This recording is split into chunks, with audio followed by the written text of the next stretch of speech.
High friends, welcome to Sujata kitchen. आज आपण शिकूया वांगी मसाला आणि ह्यासाठी आपल्याला काय काय साहित्य पाहिजे या आपण बघून घेऊया।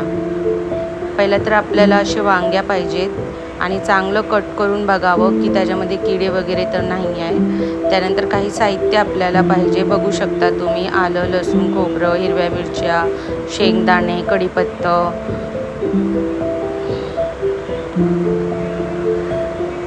नंतर टोप घेऊया, त्याच्यामध्ये थोडंसं तेल टाकून घेऊया आणि कांदा आपण मस्त असं खरपूस भाजून घेऊया। त्याच्यानंतर लसूण आणि आलं टाकून जरासं भाजून घेऊया आणि ते लगेचच काढून आणि ओलं खोबरंसुद्धाही आपल्याला असं भाजून घ्यायचं आहे।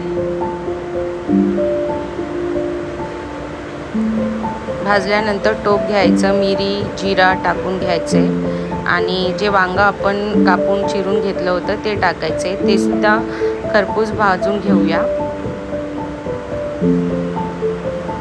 तांबडा असा कलर आल्यावर आपण त्याच्यामध्ये थोडीशी कढीपत्ता टाकूया।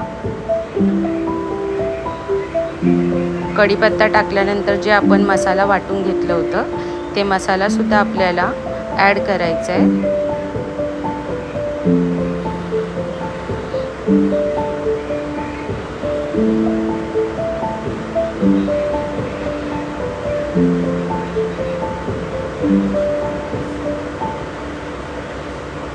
ॲड केल्यानंतर त्याला सुद्धा मस्त असं भाजून घ्यायचं आहे।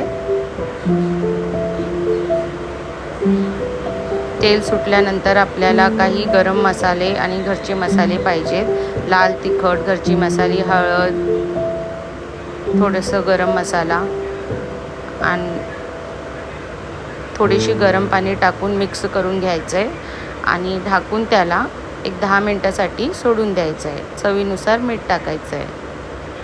आणि जर तुम्हाला हा मसाल्याचा भाताचा रेसिपी पाहिजे असेल तर प्लीज मला कमेंट सेक्शनमध्ये कमेंट करा।